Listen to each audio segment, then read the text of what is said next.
Leighton, how you doing? It's the end of the World Championships. We have to Yeah, wrap it up and talk about some of the great performances on the last day of the championships and maybe some other things that connect throughout the whole championships. We have to touch on Shelley. There's not even we always talk yeah, about Shelley. You did a piece on Shelley. We've been talking about Shelley since forever, but yeah, it's fitting. But before you do that, congratulations. I saw that your channel crossed 3,000 subs, so it's a big yeah. deal. Thanks. Hopefully, Yeah, man. make it Thanks to the continue. fans for that. Yeah, Yeah. But a wet day, at one point, we were really feeling it for the discus throwers, the high jump. They had to Mhm. suspend that. Thankfully, it ended. I'm not quite sure if the discus guys actually loved the way the championship ended, but track and field, you have to deal with the conditions. Yeah. And yeah, what's your big takeaway from that day? And we get into it. Well, the obvious takeaway from me is the fact that Jamaica did really well in the two Mm, relays that I expected them to do well, and so surprisingly, I thought the USA were going to run away with the 4x1 women, but mm, as it turns out, it was a lot closer than I thought. Had it not been for an inefficient change between, surprisingly, the Clayton sisters, I think Jamaica probably could have won that because the way Johnny Lee Smith ran down Shakari on that ankle leg to come within 400 of a second of getting her is remarkable. I think it ended the championships for me on a high note because there were mm, several years of disappointment throughout the course of the championship from a Jamaican perspective. But overall, I think this was a very entertaining championships. I mm. thought it was a very exciting championships. We saw some remarkable performances. Sidney McLaughlin married Paulino two under 47 seconds, under 48 seconds. We saw 800 where all eight Mm. finishers were under 143. It was ridiculous. I know it's funny enough, one of the most outstanding performances from a Jamaican perspective for me, despite Mm. not being a medal, is Navasi's 142.76. 100%. I talked about the reality that you know the the raft of 142 guys were going to dominate. I mean, we all agree that one unit was going to win, which he did. Yeah. But did we see Navasi running 142.76, which would have I remember reading something that he would have won the world championships in 2022, Mm. 142.76, or some recent championship. Right. Yeah. He finished seventh. Mm. And all eight guys were under 143. It was remarkable. And I think Navasi has now pushed Jamaica's 800 meter running into a new realm because he's a trailblazer. He's been since he broke Tim Newman's record.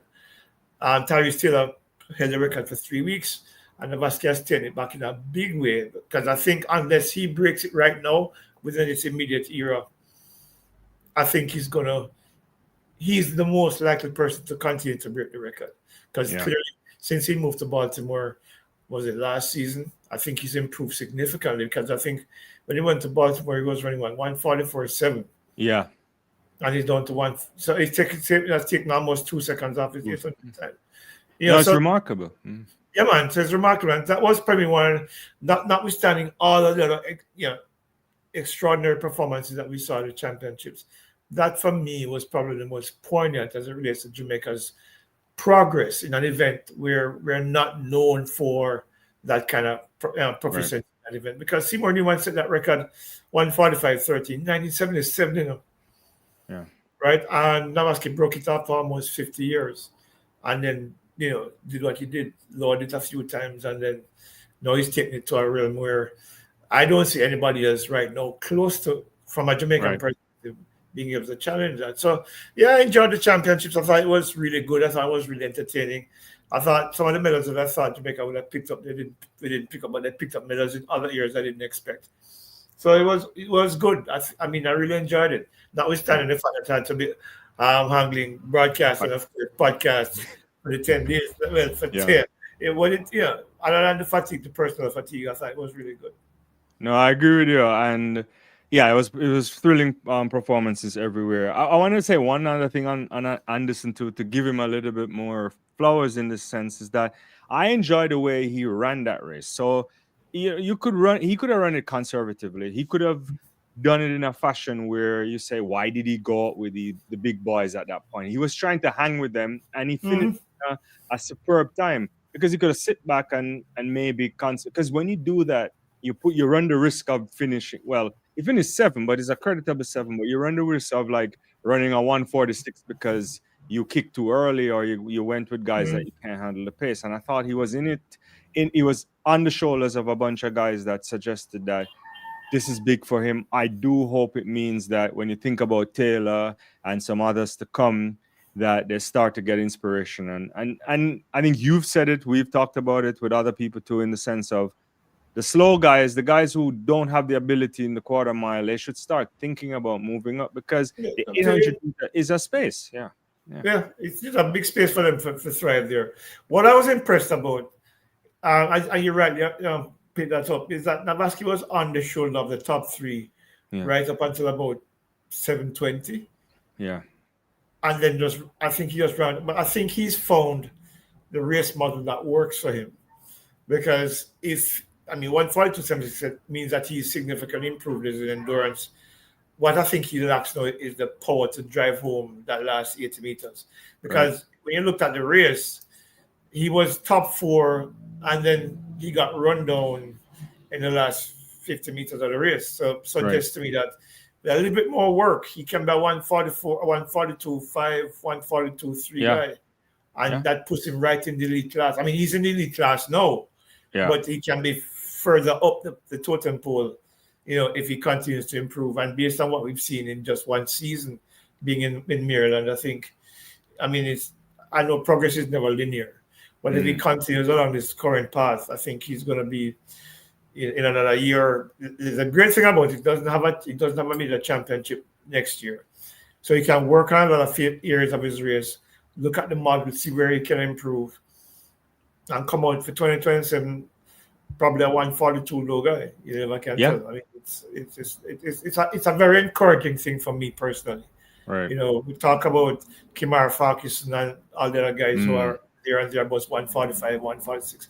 And it's one of the reasons why I'm in a track and field group on WhatsApp with some local journalists and Mm. coaches. And I've always been bemused or disappointed Mm. when we get excited when some of these kids are champs are running 148. And I'm like, no dog. I mean, they're 19-year-olds across the world are running much faster than that. No. Yeah. We can't be celebrating 148 and 147s. If we want these kids to really progress, we have to be very cautious in how we, level praise at them for being mediocre. Yeah. Because look at Letcon House. What's his name from the US? Yeah. 16 years Cooper. old. Yeah. Lockton House. Yeah, Yeah. yeah, 16, and he's running 142 man. 142 and change. Yeah. I'm not expecting all our runners to be there, Yeah. Mhm. but certainly 143, 144s.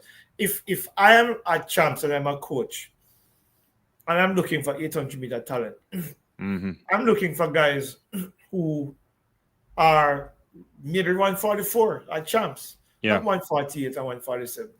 Yeah. Maybe 145. But the thing about it is that we need to, in this event, I think we need to raise standards in Jamaica for the kids to then try it. Because I think that we set the bar too low. Yeah. And a big part of it, as I said, Seymour Newman had said to me a few years ago that the kids aren't ready and willing to run the miles required Yeah. for them to get to that level. So, maybe No, Navasi they have to do that. You think about earlier this year, Sam Ruth, becoming the youngest kid to break the barrier there, 4-minute barrier in the mile and all of that stuff from New Zealand. These kids are running here in the States and everywhere a lot more mileage, and they think about the sport in an interesting way. And I think there's a missing element here. Maybe it will never resonate, but road running makes a lot of money. It makes far more money if you can get into those elite marathons. I'm not saying they're primed to do that in Jamaica, but it's an avenue if you want to earn a living as well out of track and field. Yeah, you get there. These guys, when they go on the road, like I feel like middle distance runners have a life way beyond the track that sometimes we fail to recognize, because historically you run 15, 5, 10. When you get slow, we send you out to run marathons. And the kind of money they pay on the marathon circuit is outrageous. It's not because 100K a race, 250 depending on which marathon. Yeah. But back in the 80s and 90s, there was a strong road racing circuit down in Manchester. I'm trying to remember the name of the guy now who used to dominate. I think he used to work Ah, at I know what you're talking about. Yeah, I don't remember his name. It's not Mackenzie. I don't remember. I can't remember what his name is now. But that there's a lot of 5Ks now. That go on and people are running like 17 minutes and 14 minutes, which is not bad. But I think a lot of the 800 are the guys who might be aspiring for 800s. Probably need to run some of these 5Ks because they're a growing number of 5Ks in Kingston right now. I'm thinking of putting on one for Knox and the Cartron down in Manchester. So yeah, maybe that can be the crucible for a lot more 800 talent to emerge. Okay, if you can run what 8 miles a day, 5 years fought, that's 40 miles a week. That's a step forward. Right. I don't think these guys are doing maybe if they do 20 miles a week, they're doing a lot. No. Yeah. And you have to start pushing 80, 100 if you're gonna be in the elite category. And it's easier than it looks, It's just like the commitment and all that stuff. Yeah, put the work in. Yeah. Let me recognize some people before we continue. Andrea on your channel said hi. I saw Jenna over here, Dynamics. We have some questions. We'll get to them. Sherwood is around, Sonia, all of these people. You mentioned something that I want to pick up before we move. So you talked about the 4x1 for women. And like you, I was shocked that Jamaica was this close, given what we were anticipating. And close enough to the point where you're thinking they could have pulled this off, and you mentioned Janelle Smith. I didn't realize that she had that in the legs. Is it something about Richards, or it was just like Smith was like improving in ways that we don't know, and maybe next year we might see the real Smith again? Because she's, she has a lot of talent. It's just never really materialized the way she may have wanted it. Yeah. All right, let me put that into context. When Johnny was at Auburn, she was running really, really well. And then she had this, she was a member of Jamaica's 4x1 team that won gold in Doha back in 2019. Yeah. Then she had she was in a car accident where she hurt her back in 2020. I think it was December that year. Trying to remember when it was. It was in 2020. That back injury then became hamstring injuries, quad injuries. She came back to Jamaica in 2022, and the back injuries and the leg injuries persisted, and then she developed a shoulder injury. And so she's been hurt a lot for the last 4 or 5 years. This year, as she told me, when I spoke to her a few times this year, that this is probably the best year that she's been in terms of her health in the last 4 or 5 years. And she ran 11:03 at trials, I think it was. And she ran, I think, 11:0 something at NACA. I can't remember. But she ran a couple of 11:0s during the course of the season. But she's always been a very good relay runner. She was an excellent relay runner at Wilmers. An excellent relay runner at Auburn. So, and of course, she has the experience of running at the World Championships in 2019. I think she ran the third leg. It was Natalia White that opened to, who was on the back stretch? It was Shelley? Yeah. To Doha. I can't remember now, yeah, I think it was Natalia White to Shelley, to Janelle, to Sherika in Doha. But since that time, she's been nursing a lot of injuries. She's healthy this year for the first time in a long time. And I think what we saw from her there is the emergence of the potential has always been there, but has been held back because of injuries and things that prevented her from making the progress. But also, when she was at Woolmers, remember she was at Woolmers with Shauna Helps, and they were a dangerous twosome for Woolmers that year as well at Champs. So I think I wasn't surprised when you look at the heats. Actually, she ran really well in the heats, and she ran really well in the final. But there are two things that I think cost Jamaica the gold medal. I hear people talking about if that put Tina on the ankle leg. It doesn't make a difference. What happened is that the change between Tia and Tina, because if you look at the splits, Shelley outran Melissa Jefferson on the opening leg. 11:32 to Melissa's 11:38. Dina was the fastest on that leg, 11:27. But then when Tia got the bat, Tanisha ran a brilliant. In fact, she was the only leg that was under 10 seconds. She ran 9.93 for that backstretch. And Tia ran 10.08, I think it's right, 10.18, somewhere in that region. So when the exchange happened, if you watch the relay again, you realize that Tia actually ran past Tina a little bit and had to wait for then Tina to get ahead of her to take the stick. Those fractions then translated into Tina getting to Janine a little bit later, and Janine had that change wasn't as smooth as they would have liked either. So Sha'Carri got away from Janine by about 5 meters, but then Janine walked her down. I mean, yeah, it's only 4x1, it's not 4x120, but she ran out of real estate. But you got the sense that had those two changes been cleaner, then they would have probably snuck it in. Melissa ran a longer leg though. All right, what was that? Okay, I just saw that track tallings. I guess it's the perennial issues with the 4x1 split. You know, is where they don't. I don't think they do it where they hand off. You know, So but the legs are equal. The legs is not the same distance that Shelly ran is the same distance that Melissa ran. It's where you hand off the stick that makes a difference. Yeah. So if you are efficient, it's basically the same distance because the exchange zone has been extended now to was it 30 meters? I think it was. It's 30. You used to have to. Yeah, you can just hand off anywhere in the zone because you used to have to hand off early. But anywhere in the zone. Yeah. Mm-hmm. Yes, Lunken Campbell's walking Smith down too. Yes, I'm not going to deny that. But what we're talking about was Janine's almost being able to catch Sha'Carri. But it's what it is. But but I thought it was. We had a conversation on a podcast I did, Observer, and a lot of people were. Daniel, one of the guys, was saying that the guys didn't practice enough. And I contended that it's not just practice or not just doing the basics. It's more than just that. I tell people all the time that when Usain Bolt was running relays for Jamaica, we never had those issues. Yeah. Why? Because there was a greater chemistry between the guys who ran on the team. Yeah. These guys on the Jamaican 4x1 team, they don't have that kind of synergy. Yeah. And that synergy makes a difference. And why does it make a synergy? Because if you have that synergy, you know what if you're coming in to the outgoing runner, you know what his tendencies are. And when you know what his tendencies are, you can compensate for that a lot better than when you don't have no idea what that is.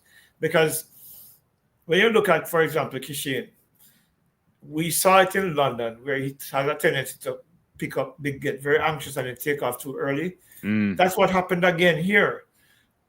I think the fault lies between him and Ryan Ford, where two things. Kishin took off too early.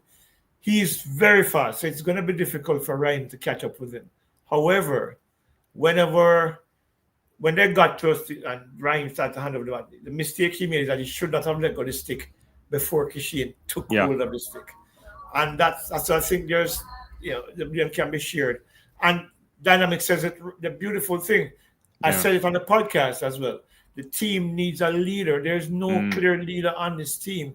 Everybody's doing their own thing. Because I don't know what it is, what's different between this camp and the previous camps with both Freighter. Remember that Jamaica never actually run with the strongest team. It was more often than not, it was Nestor to Michael to Johan to Usain. Right. Asafa ran in 2008. And he ran in Austin. He was in Tokyo, Brazil too. Yeah. So Jamaica never actually fielded the strongest team. But notwithstanding that, all of those guys, all 6 of those guys, or 5 of those guys, had an understanding of each other that this current lot of guys don't have. I don't know if it's because their camps and they don't hang out together, they don't have that kind of relationship off the track. So, but because Michael and Nestor used to hang out. Yeah. And Nestor and Asafa used to hang out, and both used to hang out with them as well. So it was more than just them being on the track for a relay team. These are guys who knew each other, they were familiar with each other, they had a relationship. and it translated to when they ran relays on the track as well. So 3 world records between them. Yeah. These guys had the potential to probably challenge our record. But if you look at what happened, for example, Akeem Blake didn't run a particularly great first leg, and Oblique was way behind. In fact, if you look at the exchange between Oblique and Ryan Ford, Jamaica was like in 5th. Yeah. You know, so yeah, so if this team can find a leader within it and build a relationship off the track so that they have a greater understanding of what they need to do while they're on the track, I think this team will be dangerous. But until then, they'll continue to have problems. We saw it at the World Relays. We almost saw it in London. We see it again here in Paris. It's a joke. I mean, but it is. Look, yeah, hopefully they'll get it right.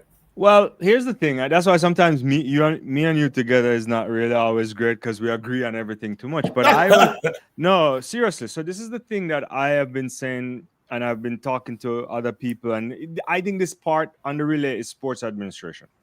Yeah, and because you cannot leave it up for the chance in that way. We know if you're the US, if you're Jamaica, if you're certain countries where you end up in a situation where invariably you're going to have a lot of fast athletes and they're coming through a lot. You can't just behave like a Canada or Japan or whoever who just have the set 4 or 5, 6 guys and they can work with them. But having said that, the problem at the organizational level for major sports is that you really need athletes relations. You need people who it's their full-time job to know this guy like Skittles versus M&M's, this he wants to do this. They need to have these socials. Let's get the 4x4 unit together to go to a concert or to do something where they can do team building off the track. Nothing even have to do with running, so the camps are important, but just to know that it's nation building, because track and field is an individual sport, and the only time you ask these individuals to come together and don a flag and say, look, win a relay for me, it's almost against the mentality of like, I have to beat him in the 100 or in the 400 or 200. So it's not my friend, in a competition environment. Then you want them to flip from 100-meter finals and then be in the space. You have to work on it. I remember, and to use a football thing, you remember when Mourinho was at Real Madrid and he wanted to create this idea again and big difference between the Barcelona players, which those two teams aren't necessarily great friends anyway. But at one point, Sergio Ramos and the others said, look, if we're going to do well for the national team, I can't go out and and dislike, Xavi or any of these. We have to have an understanding. So I don't think they do well enough on that. We know, not think, it's a fact. They don't have the management. And it's something that can be implemented. It's not, that's how you take the sport to the next level. But anyway, that's me. Yeah, because let me use an example for me in high school. Yeah. And I know it's high school, but it's still really running. I used to run the 3rd leg, and I used to hand out to a guy named Courtney Chambers. He's a doctor in Florida now. I think he's a surgeon. I think it's orthopedics that he does. Whatever it is. The thing is that I knew everything about Chamby when I could close my eyes and tell you where Chamby's hand was going to be. So, I remember one time we ran a 4x1, and it almost felt like we were one person. How seamless the transitions were. And that's what I think the relay team needs. Whether them have camps or they have these social experiments where you guys come together and get to know each other, understand each other from a mental and emotional standpoint. What is it that they're likely to do? What is it that they're likely not to do? What are the habits that they have that I can become more familiar? So when I know that, for example, we're under pressure, this guy is a tendency to do this. So already I know he's going to do it before he even does it. So you can adjust to that and make that adjustment to the middle of the race and hand the stick over comfortably. But I think everybody's in this little silo, and they remain in silos. And as you rightly say, they only come together on the track. So there's no harmony, there's no synergy, there's no chemistry. And of course, we said the team, there's no obvious leader on this team that is going to demand. Look, use a woman as an example.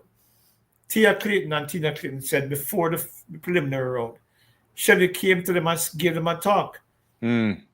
right, and told them what to do, what to expect. Similarly, in the final, and they all wanted to do it for her, right, to make sure that she go out with that thing.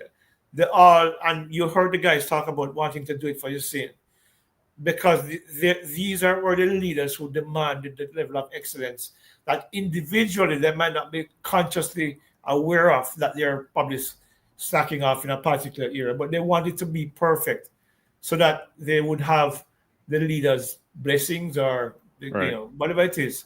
But the team needs a leader. It needs better synergy. It needs better chemistry for them to be succeed because this team on paper is as fast as on average that team that set the world record.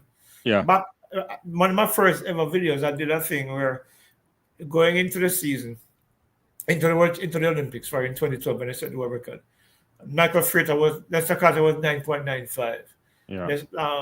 Michael Frater was 9.94. Blake was 9.75 and Bowles was 9.63. But if you look at the average of this team, Kishian 9.75, Oblique 9.77.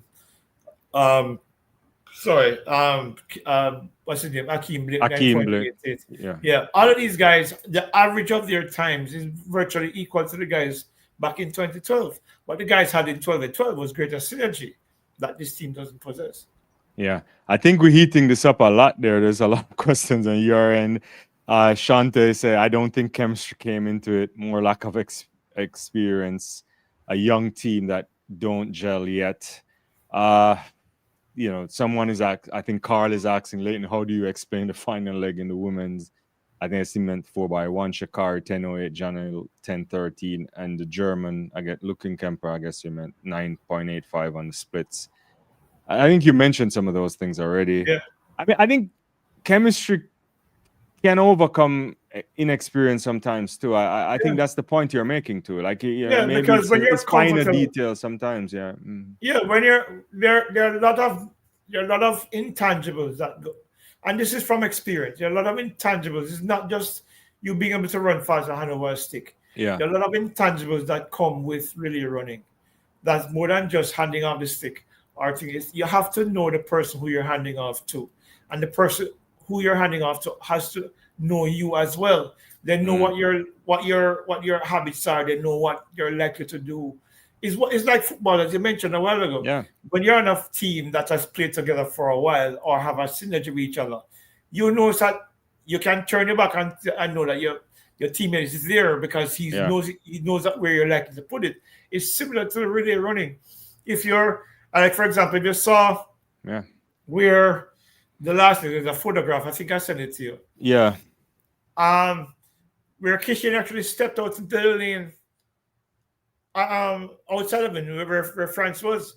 So had Ryan, for example, been familiar with the tendency for Kishan to do something like that, he would have probably come back on the inside as opposed to staying outside with him and then probably have a better opportunity of handing off the stick because he knows he would have been familiar with what is likely to happen in those circumstances. So it's not just about practice or doing the basics. Those are fundamentals, yes, but there are other elements to really running than just handing off the stick and maintaining it. If you see how you realize the Canadian team, for example, all of those guys are not in the best of shape this year. Neither the Grass, nor Jerome, nor Brendan, nor Aaron. And then one, 37-55. You know why? Yeah. Because they've been doing this together for almost 10 years. They know each other like the back of their own hands. That is what made the difference for them to finish second. So I know a lot of people can look at it as a basic thing of not sticking to the fundamentals, but handing off the stick it takes practice, yes, but there are other elements that go along with that as well. And sometimes you have to make adjustment in race. Not sometimes, a lot of time that happens. Yeah. And you remember Alien Bailey holding Veronica's hand? And putting the stick in there. You saw in Athens, right? Yeah. These and Alien Bailey did it. Tina did it too. Tina did it. I think Tia did it with Tina as well. Yeah. It's the understanding of who you're handing off the stick to, and if you don't understand that, you're likely to be out of sync, which is what happened between Ryan Ford and Kishian Thompson. They're out of sync. And I think that's what Gambit is saying is like Gatlin used to compensate for Tyson. Like you have to Yeah, know that. Yeah, yeah. yeah. You have to know these things, and Yeah. you do that by having an understanding of who you're on the team with and having the kind of synergy that makes the team work. Um, You it's agree not, with it's not, this? I don't it's know not if a I matter of, I don't think that's right. Look, there are some people on relays who get extraordinarily anxious. mm, Elaine Thompson, for example, I believe robbed Jamaica of a world record back in 2021 when she ran away from Brianna Williams. She did the same thing again in 2022 mm. or 23 when she ran away from Kemba Nelson again. Yeah, from Kemba, yeah. Because some people have this tendency when they see an incoming runner from another team getting closer, they think that their runner is not close enough yet, so they get anxious and they take off. It happened to me at Champs back in a different way. It happened to me at Champs in '81. I was running on lane 7, I think. And Camperdown was in lane 4. There's a guy named Mingos from Calabar, man, fast like lightning. And I was so focused on him that I completely forget that Paul Melvin was coming to me with the bat. And I only heard the economy reach, and I realized I should have taken off. We end up coming 5th. And I think we could have done better had I been more focused on what was happening in my lane as opposed to what was happening elsewhere. And that happens a lot. So it takes a certain amount of calmness and composure when you're running relays. And Kishan we've seen it twice now. They did it in London. I barely got away with it because it took the stick just as he was about to step out of the box. And it happened again here. So it takes time, and I think it takes, again, a set of understanding of what is required for them to get to that level where they can do this efficiently and run the times that I know they're capable of doing. Right. Yeah. Also, other people are asking, even on your channel, Chemist is asking if Kishan is the right man for the anchor. I think you just mentioned that. I don't think it's a problem there. They just gotta fix it. Yeah. They just gotta fix the thing. I mean, I think Oblique on the backstretch is a game changer. And which is one of the reasons why I believe that if Brian Neville was on that team and they were able to get the stick around, they would beat anybody. Because I think Neville right now is probably faster than everybody else on the team, actually. So, yeah. Yeah, it's interesting. I mean, Objectivity said Frano was saying the J3's president is putting something in place. I don't know what that is. I don't know if you know what that is. And again, it's after the fact. Yeah. I don't think. Did you ever get the report from last year's? There's no report. There's no report. Yeah. There's no report. I asked Gaskell about that at Champs launch earlier this year. Yeah. And he was like, "Oh, they're still discussing it." But they've been discussing 6-7 months. No, man. They have no interest in doing a report because they don't think they're accountable to anybody, and that's the problem with them. And they don't. Well, I shouldn't say. To be fair. Yeah. There are a lot of people on the J3's executive who understand what I'm saying. The president and I, however, don't see eye to eye on that thing. He thinks that when I say things critical of his performance as president, it's a personal thing. It's not a personal thing. Right. I have nothing against Gaskell. I don't know if Gaskell enough not to like him or not. What I do know is that there's some things that is required of leadership that he's not doing. And I call it out. I don't care. If you want to blacklist me, I don't need to talk to him. And he doesn't need to talk to me either. Yeah. No, it is.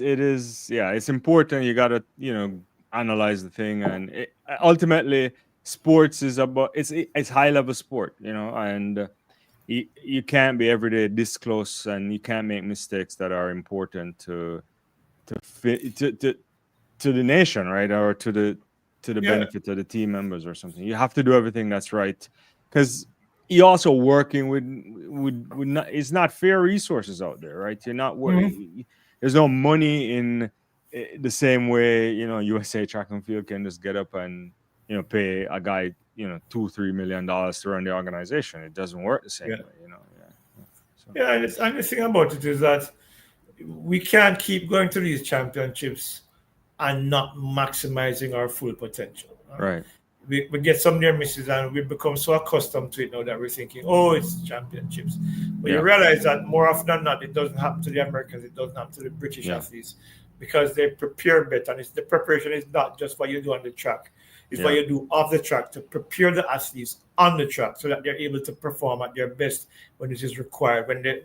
In those moments that count, we should be able to make the difference in those moments that count. We can't keep telling ourselves that, oh, these are things that happen. No, Yeah. everybody else is preparing for those contingencies, and we don't seem to be able to do it. I find it annoying sometimes when I hear an administrator and athlete say, it just didn't happen today. Yeah. Why didn't it happen today? You can't. Look, one of the things that I like about some American sports and their sporting stars, especially Mm.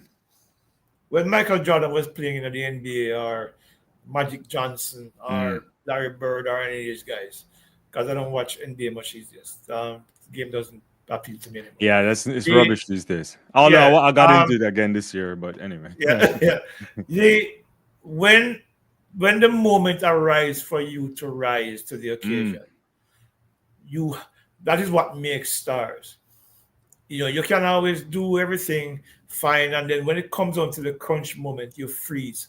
I find sometimes some of our Jamaican athletes fail to rise to the occasion in the moments when they need to. And then they, Yeah. they put it off and say, oh, these things happen. Why doesn't it happen to the other athletes? Yeah. We need to understand that it's a mindset thing, it's a mentality thing.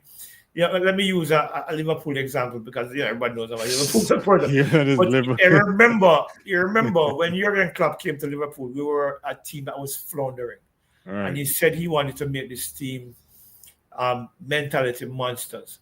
That applies to track athletes. It applies across all sports.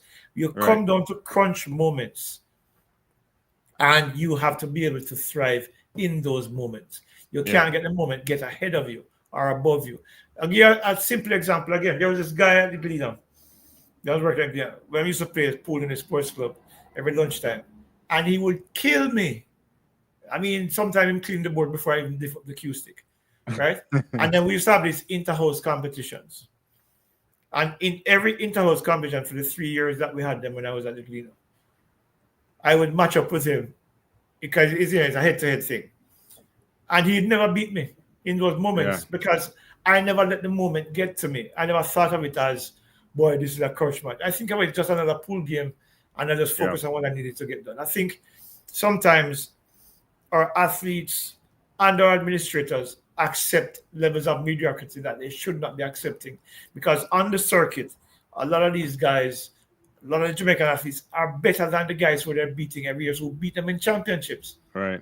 And we keep telling ourselves, oh, it happened. No, it doesn't happen. You make it happen. You have to rise you have to meet the moment. That's what makes the difference between average athletes and great athletes. No, for sure. And you watch what's going to happen. Like you mentioned Team GB. They haven't, this is the first time they didn't win a gold medal in 20 years. Yeah. You think they're not going to there's going to be some inquest, some accountability. They're going to make sure it doesn't happen again, because they think track is serious, right? And you have to capitalize on a lot of things. All right, there's a lot of things coming through, but we could go off on a number of things. That's since we're in the relay still, and I know people want to go back to the 4x1, but I want to go to the 4x4, and I want to shout out Botswana. The question I have for you, because I watched this, I thought Botswana would have won the relay regardless, but not in the way they did it. I for the life of me, I thought they would be in the lead and they would have won it from in front, but not the way they did. And to run down Rai Benjamin, I don't know. What do you think? Yeah. I thought it was I thought South Africa and Botswana were brilliant. I think they set the relay up. They realized that Tebogo ran the second leg, I think it was. Yeah. And because I think they recognized that Tebogo was not in the best of form. So they wanted to give him enough leeway. So even if he ran a poor leg, which he didn't, because he still ran the fastest split, 44.04, I think it was. Something like that. And so they came into the third leg in a decent position to challenge the Americans. The Americans used Ray Benjamin on the ankle leg, and the world champion tucked in behind him, kind of like, remember what Naville did with McLaughlin back in 2015? Tucked in and waited him out and said, okay, here we go. You see Ronald Gas, you're not a flat 400-meter runner as consistent as you would like, but you can run a 44 split, sure. But I am the world champion. And Nene was running a brilliant leg behind as well. And they just took. I tell you, if Nene had moved a little bit earlier, then probably South Africa probably would have come second because it was that close, But I thought it was brilliant strategy. I thought, look, you're never going to outrun the Americans, no matter how average Americans are. They always put together a strong 4x4 team. Yeah. And when you look at the team that they assembled, man for man, you would have thought that Botswana would have run away with this. Right. But the Americans tend to run relays very well. And they structure their teams very well. And so with the rain and everything, and the fact that the 400 guys were probably a little tired still, you kind of expected that it was going to be a little bit closer than you would have probably normally expected. But it turned out to be a beautiful race. And actually, with the drama at the end and everything, it was because there was one point it looked like when Jacko Patterson was was it the second leg? I think it was. Yeah, second leg for US. Yeah. Yeah, you thought he was gonna run away with it, but Tembo kept him close. Huh? Yeah. And so everybody was positioned beautifully. South Africa came from off the pace and then gave Nene the back in what was to me a perfect position where he tried to strike, given the form that we saw him in. And it played out beautifully. I think it was. I remember when I saw the last 50 meters, and I realized that race had to struggle a little bit. And I'm like, this is Neville all over again. It played out exactly the same way. It was cool to see because I know in the space that I'm in sometimes there's a heavy anti-American sentiment for some reason. I don't know if it's because of the perceived arrogance or everything. I think they're just confident athletes. Right. But to see the race play out the way it did was beautiful. And it was the first African nation to win a 4x4 at the World Championships. Yeah. And a 1-3 just further solidifies the idea that the Africans are back, man. The Africans are back in a big way. Yeah, national holiday for Botswana. But as you say, South Africa and Nene, but I want to point out Wayne van Niekerk in the sense 43-2. Yeah, he's back, and I think I just saw, I don't know if it's Dynamics had a question here too as well, because yesterday I was saying to myself, this flirtation with the 200 meters should be over. Someone needs to get Wade in a room and say, look, guy, I don't care what you're talking about 200 meters. There is still something you have to give. I know he probably doesn't want to do the kind of work because it's grueling work, but I don't know if he. I think he lost his confidence and his faith in the 400. When you set a world record and then you go tear up your knee playing tag football and you have the struggles coming back and you're running and you're not the level where you're accustomed to being, you kind of lose that confidence that you normally would have for somebody who's run 43.03 and was a consistently high quality 400 meter runner. Right. For you not to get back to that level or close to that level, you lose faith in yourself and you lose faith in the event as well. So he steps down to the 200 thinking that because of the base that he has in the 400, he would be good at the 200. But he's not that good at the 200 either. Yeah. Because in an era when people are running 19.6, where he's still at 20 over. He's way off. Yeah. So, but after this run, I mean, the thing is that Wayne is not young anymore. Wayne is that world 33 9 years ago. Yeah. I don't know how much longer he has in it, but I would say next year run some 400s. There's nothing to it's an off year, so do it. Yeah. And maybe you could try for a last world championship. Yeah, because if you can run a 43-26 relay split, it means you can probably run from out of the blocks. You can probably run a 43-9 or 43-8. Which puts him in the conversation again. So, we'll see. No, I like it. I think the Africans are doing a lot. And as the continent, we're really good. Even if you think about what Ghana did, because who saw that coming? They didn't. In the end, they got into the final there. But it's a lot to think about. The one nation, and I've been saying it a lot, that has so much talent, but their organization of track and field is awful, is Nigeria. If they can get their act together, they would produce so many more athletes, and they would be able to retain a lot of these athletes because they've been losing athletes since the 90s, right? Yeah, because they're similar to the J3s in many ways. I don't know if I don't want people to think that I'm deliberately targeting the J3s, but I just say this.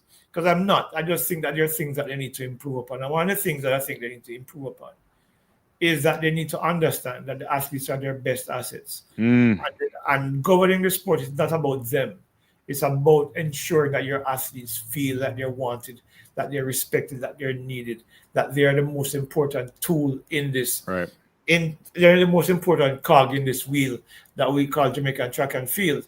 Because without the athletes, you're nothing. If you look at how the Bahamas, you look at how I saw Jerry Richards after arriving home today talk about support in Trinidad and Tobago, and he said he didn't even target the N3As. What he said is that people turn out for the football matches, turn out for the cricket matches, but don't turn out for the track and field meets. The national championship says all the athletes and their families that are there. Other than that, nobody supports them. But they just came back home with a gold and a silver medal. It makes a strong point. There needs to be greater support in Trinidad from the fan base. In Jamaica, is similar, but it's not as dire as it is in Trinidad. But I do think that the governing body needs to do a lot more for the athletes to think that it's worth their while staying in Jamaica. Because look, they cannot pinch the World Athletics all they want about maybe revising the rules about transfers of allegiance. But if you do the things that you need to do, you don't have to worry about transfers of allegiance. That's what I'm saying. So you want somebody else to fix the problem for you, as opposed to trying to fix the problem yourself. Yeah. And that's where I think the problem is. Yeah, transfer allegiance should only occur when an athlete realizes I just can't make this team, no matter how hard I try. Let me go try somewhere else. Not because there's push factors, right? You don't need that. There's like James Harvey and them guys right. back in the early 2000s when there were like 12 guys under 10 seconds. Yeah. And it was Jussi and Johan, I saw from Michael and Nesta making the team all the time. Yeah. After a while, they say, okay, fine, let me try my skill sets elsewhere. So Jake Harvey went to Turkey. Kamali Brown and Andrew Fisher went to Bahrain. And that's understandable because there's no way you're not even going to be the relay squad boss. Yeah. So try somewhere else. But it should not be that your best athletes are thinking, I need to be elsewhere to be able to take care of myself and take care of my needs and feel like I'm wanted and respected. Right. And since we're in the continent of Africa, if we thought Botswana had a great championship, nobody had a better championship than Kenya. They won everything. They destroyed the entire distance running on the women's side. Obviously, Wanyoni also won. But in ways that I just, they're great. We could call Faith, we could call Beatrice Chebet. I even Paris Chepchirchir in the marathon is competitive, but Lillian Odira, they're stepping in, running off one. Who saw that coming? No one saw that coming. She was coming, I started to reevaluate by the time we get to the end of the Diamond League season, but I'm like, medal? I don't think so. Maybe a bronze. Yeah, 154.62. Yeah, because initially I had a British 1-2 in my early predictions. With Vera third. Not in the way I thought. Yeah. No, brother. I saw that race and I'm like, are you kidding me? Yeah. Because the first three were 154. Yeah, 154.62, 154.90, and 154.91. It's crazy. I mean, I didn't see that coming. And when you look at her record coming in, she'd been up and down for the last couple of years. In fact, her times were particularly inspiring. But for her to come now and drop a big 154, it's surprising. I see some people trying to cast doubt and cast aspersions as to why she did the way she did. Look, until something happens that tells and confirms that let's just celebrate the win for what it is. I thought it was an extraordinary performance and a big upset, and it just landed again among the significantly improved performances we've seen from across a number of events at these championships. Yeah. 154 is no joke. It's crazy running.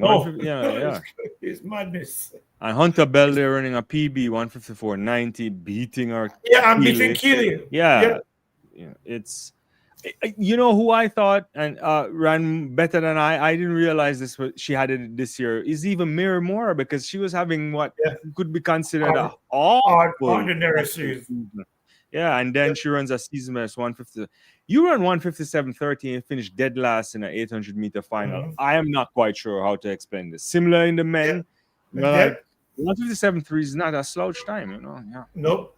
In previous championships, that probably would have been either on the podium or close to the podium. Exactly. But you know, which race I enjoyed too, that 5,000 with Heritage and Faith Kipiegan and Faith. Chebet. Yeah. Yeah, Chebet. Sorry, not Heritage. Chebet. Yeah, the thing about it is that when I'm watching that race, you know, and Faith is sitting in the middle of the pack, I think Faith is thinking, okay, you know what, the pace is slow, so I have a lot of energy. Right. And she goes out and takes the lead with what? Just over a lap to go. And Chebet just took in and said, all right, cool. This is what you're going to watch me and you. And she'll stay up on her shoulder and say, so, look, it's not often that you see somebody outrun Faith. Right. And, you know, I enjoyed that race immensely. Yeah, it was one of the races where I will always look back and say, yeah, that's one of the races that I will remember from these championships. So, no, it is, because I always, up until when Faith almost broke the world record in the 3,000, I still had this all the way to Beatrice, and I said Chebet would win. But then when I saw the 3,000, I was like, I don't know if she can outkick Faith now if they're close. And so that race looked as if Faith was going to outkick her, and then Beatrice find another gear. And so, because the race kudos to her, slow. The pace wasn't. I thought that Chebet would have taken it out and burned Faith out. Remember we talked about it? Yeah. About the burning maybe Faith a lap out before or so, yeah. Yeah. No. But it was playing into Faith's hands. But then Chebet just said, yo, we can do this too. She won by a big ass margin. 14:54:36, to 14:55. It's a massive gap. No, it's a wonderful thing. The Kenyans are just piling up the medals there, no questions. There's a couple comments here that I wasn't sure. Brian is saying Rai said he was clocked out. I think somebody else said that earlier, maybe on your channel, that Benjamin said Mindset said Benjamin said in an interview that he was out late the night before because he thought they were out of the 4x4. He said it was no excuse. He should have been ready. Whatever. It doesn't help right now, whatever. Yeah. Well, maybe you should have not run then. You should have said, "Look, I was drinking. Don't use me." I really don't know. Yeah. We don't care about it. You got run down. You got run down and beat. So it is what it is. Yeah. All right. I know there's a lot of Jamaican perspective too. They would have outperformed on a medal count that more than you thought. I think I saw something briefly I didn't get to read the quote fully, so I probably shouldn't have brought it up. But from Maurice Wilson, saying that it was, they're happy with the performance, I think, or they were strategic with the performance. How would you assess this? Was it more about athletes just showing up in ways we didn't realize, or like in 110 meter hurdles, or is it like something from a coaching perspective from the team level that got them to get these medals? If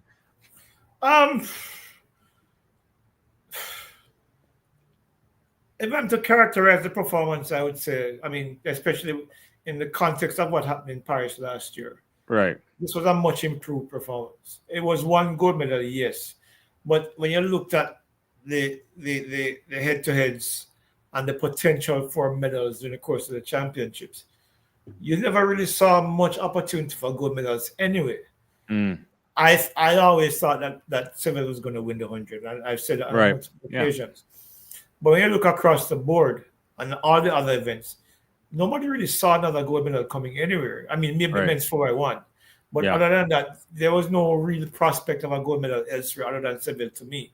So the one gold medal there for me was fine.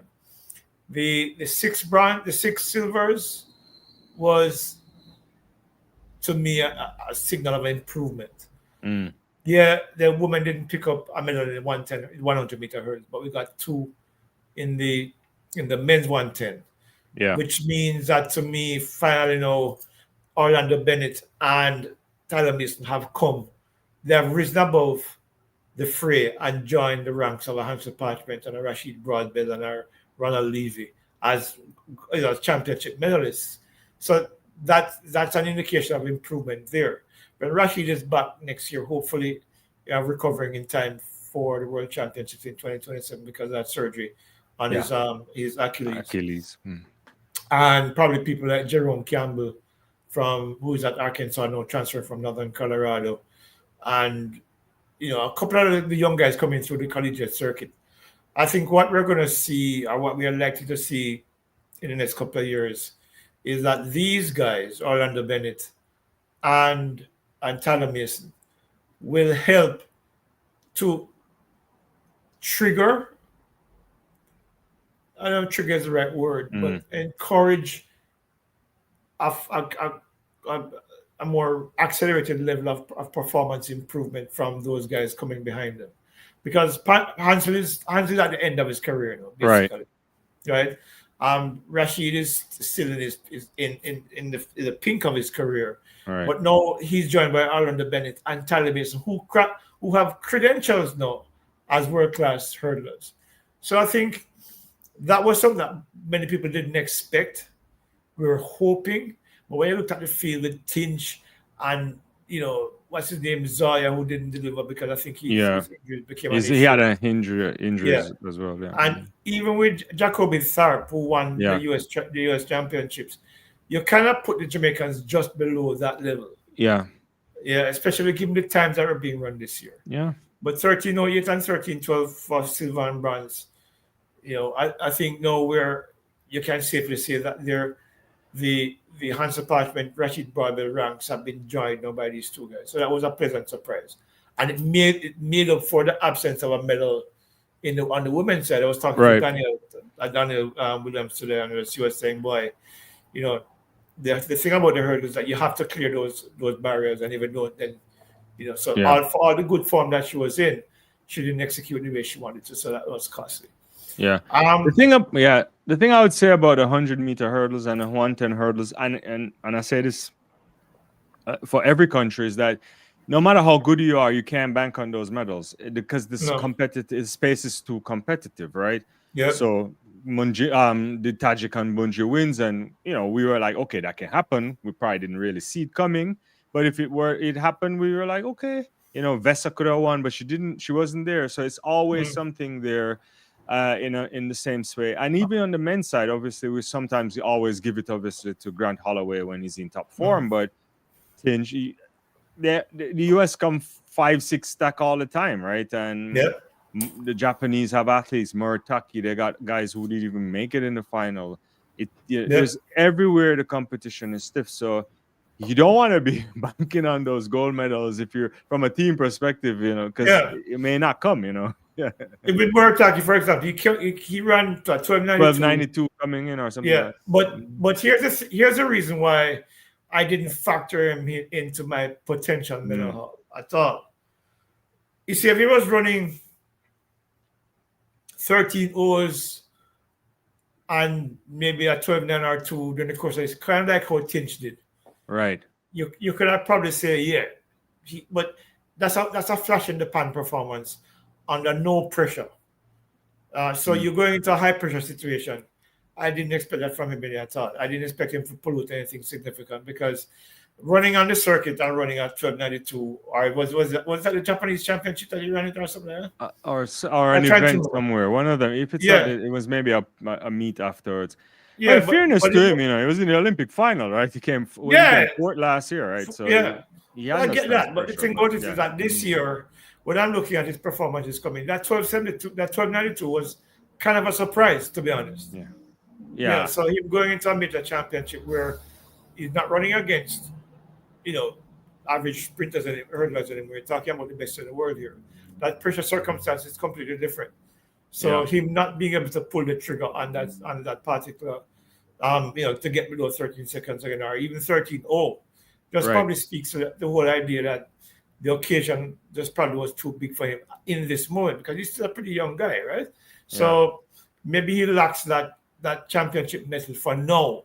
But now that he's had the experience at the Olympics last year and coming into this year, maybe we'll see a better from him in 2027.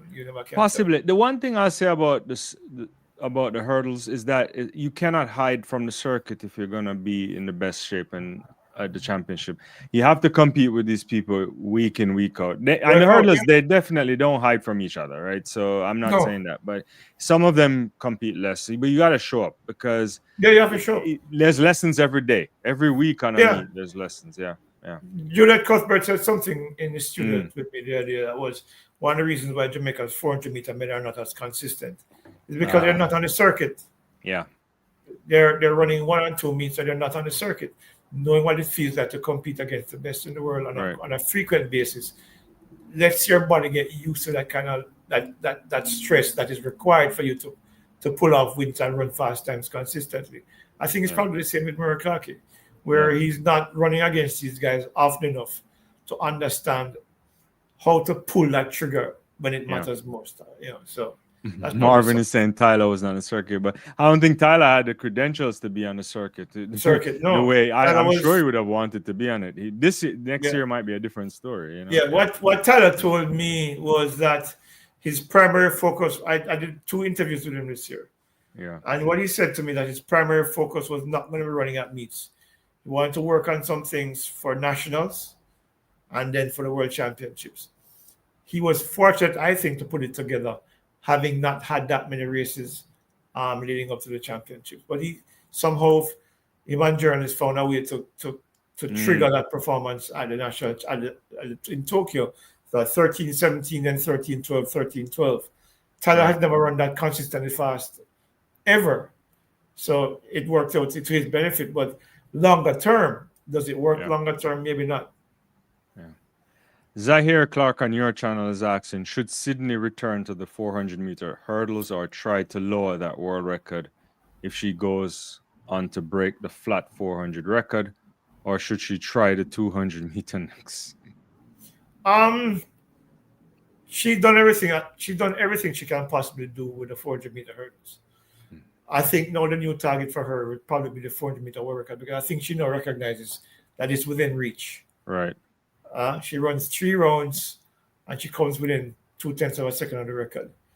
I think for her, if I were her, I'm thinking like how champions think. Why not go for a 400-meter world record? Right. And in a post-race interview, I don't think it's the 200 that she's probably good. Somebody asked her after she broke the world record, they asked her, is the 800 next? And she said no comment. And that tells me that she's probably giving it some thought, because I don't think the 200 is a challenge for her, because she ran 22.0 and she probably know, hey, we can do this. This is easy. But the 800 presents a challenge, at something that she's never done before. And as I said, I don't remember it was you I was saying it to, but if she can run 47 consistently, it means that she can probably split 49 and come back home in 53. And 152 and break the world record, because she's that strong. She's very efficient in her running style, and she's incredibly strong. Her speed endurance is up there with the best, if not the best of all time. And I think the 800 represents a very interesting challenge for her. That's because she can cruise. Yeah. She can cruise, even if it's not even a 49, 50 over the flat for the first 400 and come back home in 53. It's not unreasonable for her to do. 2 points on this. One, I think the 200, to respond to that, that's a difficult space, because I don't know where our ceiling is on the speed. I suspect she can go down, but I don't know if you can consistently run. You want to make sure your body is in like a 21.5, 21.6 shape consistently to be assured that you can be competitive. So that might be a challenge. To the 800, that's very interesting. I wonder if she'd have to get a bit leaner too. I don't know how Bobby would work that. She's not huge, but it's a lot of load to come around twice, though. Twice. Yeah, otherwise, But Sydney, I think, is in that sweet spot in terms of her waist and her frame. Right. Yeah. That she's not big. I mean, when I was talking to her at the AC Hotel, what I found her, she's thin, but she's very lean. She doesn't have much body fat. So I think running the 800, I mean, I've never seen Keely Hodgkinson live, so I don't know what her frame actually looks like in real life. But I don't think Sydney's far off that frame that she has. I mean, the 800 runners are generally very thin. Yeah, her legs are bigger though, I think. Yeah, but yeah. Yeah, quads wise. I Yeah. think, well, but if she probably, I don't know, she would No, need to I think it's sacrifice 5 possible, pounds. right? Yeah, yeah. I don't know if yeah. Would she though? Like, yeah, that would be One, interesting. Yeah. one of the things about Sydney, and it's something that you've come to see with her, she likes a challenge, yeah? Because she could have kept on running the 400-meter hurdles and probably take the time down to 49 something and, and just walk away as the greatest 400-meter hurdler in history, which she already is. Right. But, and now she's doing it to the 400. And so if she breaks the world record in the 400, I get the feeling that she probably look for a significant challenge to take on. Yeah. And she's what now? She's what, 26? How old is Yeah. she? She is 26, I think, or 20. Yeah. Yeah. So, another year or two, she breaks the 400-meter world record. Yeah. And she takes on the 800, where she doesn't have to have that explosive speed anymore, or relatively explosive speed. She can, I mean, well, I found it interesting. The right smile on her face, and she said, "No, coming for the 800." No, I don't disagree. Yeah. As something that's it kind of indicates that's something that she's probably thinking about. So Yeah. No, Dynamic said something. I don't want to get in trouble, but whatever. We'll say he's happy that Jamila's both of Jamila's records are gone this year, right? The championship records, right? Because Sydney yeah, took the 4 and yeah, the 8 went to Lillian. So yeah, who knows? Yeah. we'll see. But it'd be very interesting to see if Sydney can run 153 or 152. Yeah. I would watch. I would go miles to watch that. Yeah, I would too. And I think if they were to dabble in that, and I don't know what I think's long term plan is with Bobby. I don't know if she'll change or anything like that. But they would give her another athlete that's running Yeah, the 800 meters, because I'd love to see I think do more on the 4.2, because I think she has a great way of probably can doing a 4.8 type of double. It might be ridiculous, but it could work. And if both of them are doing that, then they could put the limits on the records in some ways that we weren't expecting. I mean, Alberto Montarino did that in '76. Yeah. So it's not impossible. It's never done since, right? Yeah. Yeah, that hasn't been done since. So it's a situation where if they can set the schedule to accommodate that, it's an opportunity, I think, for the athletes to try. Yeah, and I think if on a home Olympics, if they can plan it, they'll do it, because they got the schedule from MJ in '96. It's possible, and Perek did the same thing as well in the 2.4. That 2.4, yeah. Yeah, so if she wanted a 4.8, I suppose it could work. Or many people are thinking like a 400 meter hurdle double, but I don't know if you want to do that. But that's tough. Yeah, those two events are tough. Yeah, because the four hurdles is very difficult. Yeah. So to take on with a flat 4 double, that's murder.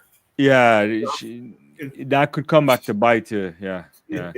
Big way.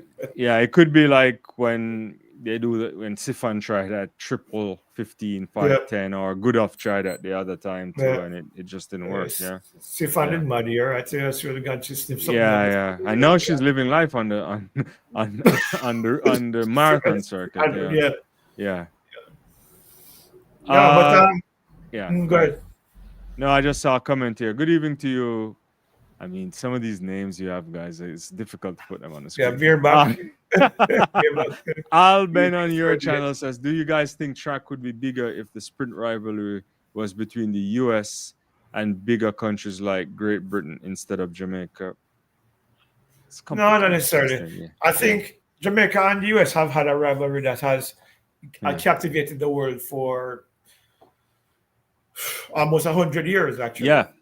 From 1948 with Herb McKinley and the Rebagino brothers, go right through to Billy Miller, and Jim Hines, Donald Quarry, and Steve Williams. Yeah, Whitfield, even with Herb McKinley. Whitfield.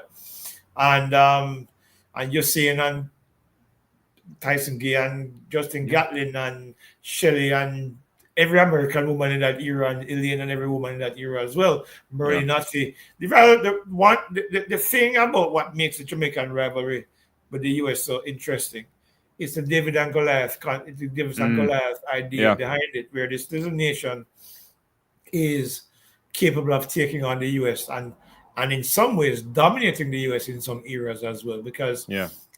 you take the Bolt era, for example. Donald Quarry was in an era where he was pretty good at dominating some of America's best sprinters. Yeah. Houston McTeer, Steve Williams, Steve Riddick. All of these guys, Quarry used to beat all of them, and here's the Crawford as well from Trinidad. Yeah. Jim Hines, and I remember Billy Miller was second in 68 and third in 72. 72, yeah. Mm-hmm. Yeah. You know, Herb and Arthur Wint. Arthur Wint and those guys were challenging the Americans. In fact, if you remember, one of the big rivalries back in 48 was that 4x4 clash between the USA and Jamaica. Yeah. And it's only because of that injury why the US, well, that's because we never know if they would have gone on to win anyway. But in 52, Jamaica came back and beat the US. Yeah. George Roden, before the 52 game, set the world record in the 400 meters. That the 440, yeah. Mm-hmm. And defended the title. So that rivalry has been around forever. So I don't think it will be bigger because of another big country, but because Jamaica has that tradition.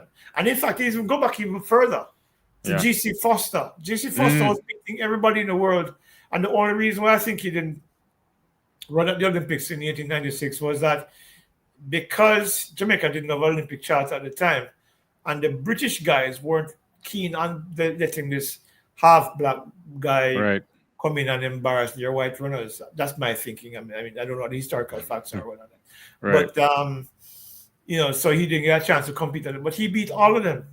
When they used to run in these lanes with the little ropes, them and roll after the lanes and so he used to beat them. And in fact, he went into England and literally beat all of those guys that he was supposed to beat. Yeah. So that rivalry goes back maybe 100 years. So it's not just now that rivalry is around. That rivalry has been big forever. Because if you talk to the American athletes now and talk to American athletes back then, they all talk about Jamaica. Right. Yeah, because Jamaica was the country that they had to try to laud their excellence over. The Jamaicans always punching above their weight. So it's one of the reasons why that rivalry is what it is. It's just this David versus Goliath concept I mean, it emphasizes the motto in ways. It's the best, the little but your talawa is track and field. That's where it is. I will say, we've talked about this. I've done it too. I don't think track's problem is rivalry. It's much it's bigger than that. It's inability to grow the sport outside of the Olympic years, and it takes it's a lot more institutional stuff that has to happen. We'll see. Hopefully, we'll get a bounce from the women this year at Athlos, and they might moving forward to a team setup. There's a lot of things that need to be done that we probably don't have time to even. Yeah, and I think a big part of the reason why I think track has suffered in the United States is that the American media has reduced track and field to Olympic years. Exactly. Yeah. When I was growing up, I was watching ABC Wild World of Sports. And they used to have more often than not, you would be able to watch Carl Lewis run. Yeah, Santa Monica Track Club stuff, right? Yeah. Yes. And then somewhere along the way in the 1990s, I think, or late 1980s, the US media stopped carrying these meets. And all the time you got any exposure for track and field was during the Olympic years. Because in America, if you live in America, the impression you get, I don't know, I don't live here long enough to figure that out, but you get the impression that track and field only matters in those years when you have the Olympics. And that's one of the reasons why I think the sport suffers. Because you have Diamond League meets, and one of the things, again, I find with American media is that when they're showing these meets, and when they used to show these meets, is that they only focused on the US athletes, so you only got to know the US athletes. And not understand that there are lots of quality athletes across the world from different countries as well. So I don't think an American audience got an idea to appreciate what their athletes are up against. I remember watching. Everybody talks about that 400-meter hurdles in '96 when the commentators Carl Lewis and was going on. Here comes Kim Button. Oh yeah. With Dion Hemmings, With Dion Hemmings, and Tanja Buford-Bailey. Tanja Buford-Bailey, yeah. So many people weren't even aware of Dion Hemmings from an American standpoint. We knew Dion had a very good chance of winning here in Jamaica, and I think maybe in Europe as well. But Mm-hmm. for the Americans, they only see the Americans, they only know the Americans, so they don't understand what the Americans are up against. And as Yeah. a result, it takes away the drama from the sport because Yeah. the only people that they get to know are the Americans. And then, you know, so what's the big deal when the Yeah. Americans win, but they don't know what the Americans are winning against? It's Right. not a cakewalk for most of these times. I mean, when Bert Cameron was running against Babers and those guys back in '83, you know, you would hear them talk about Bert Cameron only because he was part of the NCAA. It Yeah. was running in a U.S. collegiate circuit, but they always give the impression that the Americans are the only things on the circuit. So there's not a broader sense of what's happening on the circuit in terms of the other talent that's out there. So it takes away from the drama of the sport. It takes away from. I mean, I have friends that live in the States, Jamaicans that live in the States, Yeah. and they know nothing about the Jamaican athletes here. You know, they know about the US athletes, but they know nothing about the Jamaican athletes here, which, you know, because my friends would come to me and ask me, who is Johnny Smith or who is, Mm. you know, Oblique Seville or who is, because they're not able to see them run on the circuit. They're not Yeah. able, there's no news about them. I remember when Shakira won in Budapest in 2023. Right. I was watching the US networks and nowhere, I mean, there was a crawl on NBC one day about, you know, Shakira winning the 100 meters in Budapest and championship record at 10:65. But I don't recall seeing anyone feature it in their main newscast or sportscast saying this was what happened. So, you know, so if the You did get some of that. They love Shakar in some ways. That's interesting. yeah, But anyway, but yeah. it's not as impactful as Mhm. you'd get from the BBC, for example, No, or you yeah. know, The or only even time you here in get Jamaica. it is Olympics. So yeah, like right now, Yeah, I mean I don't want to opine on this because if to find track you have to know where track is, right? So yeah, you have a Peacock subscription, which is and most of the track through NBC's on that platform, and some people don't want to pay for it. They lost the Diamond League this year to Flow Track, except for yeah, Prefontaine. So in the US, Prefontaine is massive. The NBC will always cover it on a Saturday or partial parts of it. But as you said, they tend to do a kind of interesting focus and zoning only on a few athletes that and not really give it a broad scope. I will say though, Shelly gets played a lot here. There's a lot of respect for Shelly. They'll always talk about her and her exploits. But they've talked. The U.S. national championships no longer came on NBC for a yeah. while, and they have the rights. They just decided not to put it on the platform Mhm. on TV and they have so many channels. They have CNBC, they have USA, they have all these different networks that they can drop it on. So they're not really helping. And then you have to get the rest from USA Track and Field TV, which is another subscription. And the next thing you As you know, yeah. sure would make an interesting comment here, saying that Atto ensures the public knows who the top competitors are. Yeah, Who's but saying this? Sherwood 991. Oh, But what okay, I'm yeah, saying, yeah, yeah. Sherwood, here's the thing. Who Atto is appealing to is not the broader US public. It's already the track purists who are already following the sport. They're not winning any new fans. They're not bringing any new Yeah. eyes to the fans. So it's Atto talk to the people who know about Atto and know about, they see Atto. So the reality is that he's talking to the purists, the people like me and Dwaine who Yeah. follow the sport, and we know where to find Otto. But for the broader American public, they're not aware of what's going on with the athletes. Plus, that's a response to Atto when he started. He used to get hit. That people used to complain and say, "But you should know better." And then I think he transformed his coverage in some interesting ways that Yeah. maybe at the time when he got onto television, he wasn't capable of doing because he was just getting into it. But it's a different story.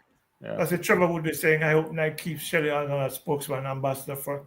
Yeah, they are going on. They announced that when she had her that event for her the week of national championship. I think it's about the 22nd or 23rd of July. They have a lifelong agreement with Shelly. She's going to be with Nike for life. for life because they're even working on a program now where Nike's going to outfit kids at the primary school championships, ensure that all of them run in spikes and not run barefoot anymore. That was something that she announced on the same night when she announced that this year was going to be her last year, a global championship. So yeah, so that's to answer your question. There is a long-term agreement, long-term agreement with Shelly, who right now should be arriving at the national at the airport in Kingston because That's where my wife is gone because Grace Kennedy is having a short welcome home ceremony for her. Oh, that's very good. I see coaches this on your channel. I also see, Kenroy is asking any update on the Ultimate Championships. I think we talk about it. It's going to be a new launch next year, Budapest. If you're in the rankings, you get in, and also the Olympic medalists and the World Championship medalists get a buy into it. So it's what, 2-day or 3-day competition? Yeah, 2 or 3 days. I'm trying to remember exactly what it is. If I can swing it, I'll try to go. I probably can't, but it seems interesting. It could be a new model. I think it's packed for television, so it's something that World Athletics is trying to put it in the spotlight as well to end every season with a major championship. And I think the prize money is significantly improved as well for the good prize money too. It's more than World Championship prize money too. I guess also because it's less events too. So it's not every event that's going to be there too, but we'll see. We'll see. There's some more comments coming through, but I don't know. Let's keep bigging up Shelly. Maybe they'll honor in New York. Well, I know we can hope. Shelly right now is hot property. I like how World Athletics is bigger up in a big way. I think she deserves all the accolades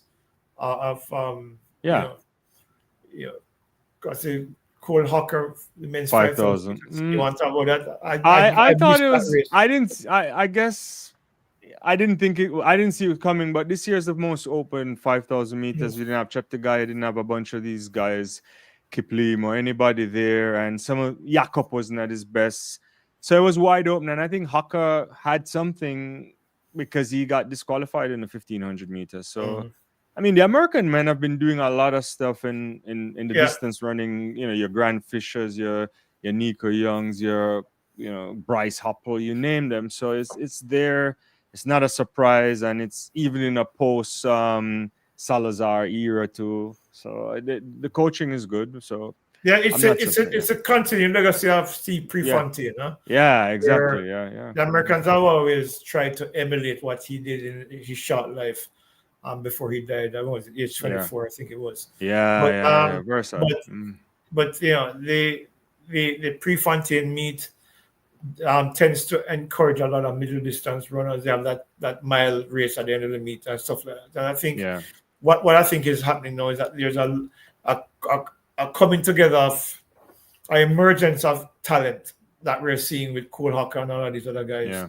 Nicky Hills and some other people who come through and are now in a space where, I mean, America wasn't that bad at the middle distances back in the 70s and 80s. It's just that era was dominated by the Kenyans and some of the Europeans and a couple of Greek athletes, and so it was a mix. But now I think they're coming back through, and maybe that's where they're going to add some strength to their teams in the years to come, because all of these guys are still relatively young as well. I think they'll inspire others to come through as well. I think the distances in general, there's a democratization of where the medals are going, because we've seen, Swiss athletes, we've seen people from Sweden, Norwegians coming. Everybody's coming. It's not only the North Africans or East Africans that are pulling up trees here. It's everywhere. And so I think if you implement it, it can happen. Beerback is asking, what happened to Trinidad and Bahamas back in the days? They always had relay teams. Haven't any in recent years. I think it's just the size of the population. So. Bahamas has just over 400,000 people.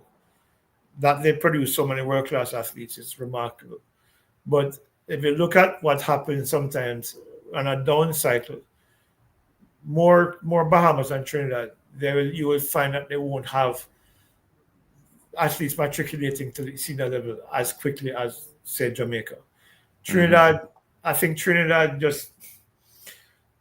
needs a stronger grassroots program, because they, like Bahamas, like Jamaica, like most of the Caribbean countries, they have the talent. What they lack is a conveyor belt, so to speak, to push athletes through from the junior levels. I mean, what Jamaica has, they have prep school champs, they have primary school champs, they have all of these development meets, they have boys and girls championships, you have intercollegiate champs, and of course, some of those kids go into the US collegiate system. So Jamaica is more likely to continue to produce athletes at a faster rate than the Bahamas and Trinidad. But I think Trinidad probably, they're trying some new things. So let's see what happens in the next few years. I think they're trying to reintroduce or to put some emphasis behind the club championships in Trinidad, where they're getting more kids to come out and to participate in sports. Keyshawn Walker was telling me earlier this year as well that he planned something like that as well.